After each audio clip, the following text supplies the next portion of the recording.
engathi ungabusiseka empilweni uNkulunkulu nje kulonde ebe nawe ngasonke isikhathi kukhona konke okwenzayo bese kuba impumelelo kodwa sicela wenze ubalekile nawe ungabe ukusubscribe lokulahle le video nokuthi ube ilunga le channel lokho kwenza ukuthi ukwazi ukunikela ngemali engangona 9 rand okuyimali engathenike uma ukuthi uyafisa ubone i-channel ithuthuka uyafisa futhi nathi nje ukusibona thina sikulethele content sithuthuka nako kunye mina ngigama Pastor Nick on eTV on every Monday suke sibheke udaba lwamaphupho kule morning show ngo7 ekseni silandele cost yanyo ukuthi pastor ngibophe ngiliyeme ensimini kamakhelwane ngase ngibona amabele amahle asephumile amahle ngabe kushoni asibheka amabele kanza kwethu nake singakusho ngamabele number 1 umuphupha amabele kupha usithathe nje ngoluhle kakhulu amabele maningi ngoba lokho kusho inhlanhla nokubusiswa ngempilo enhle futhi egcwele injabulo nokwaneliseka number 2 futhi umuphupha amabele ukupha oluhle kakhulu mabona insimu yamabele lokho kusho ukuthi lindela into engaba ingcebo kuwe engaba ukuchuma kokwenzayo engaba impumelelo yomklamo impumelelo emkhakheni wakho noma intuthuko nokuthola mhlawumbe ukuhlonishwa ke emkhakheni wakho ngenxa yobuqotho bakho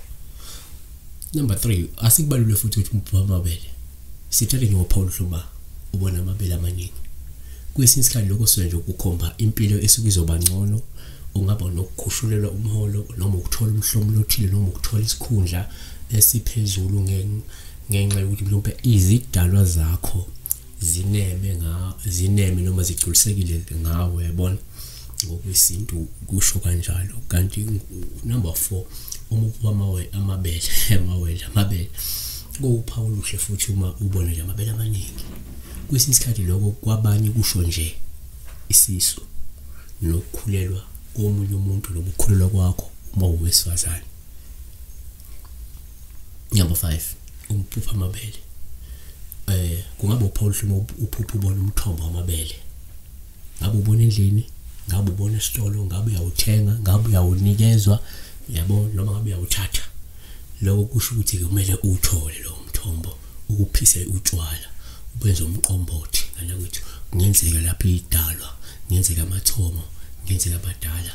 bomile lokho kusho njalo ngokwesintu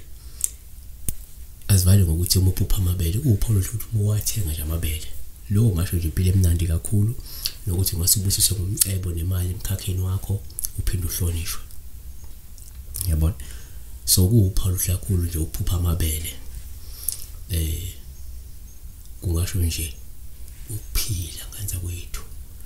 ingakho thina ngesintu kunalesisho esithi umuntu maphila usadla amabele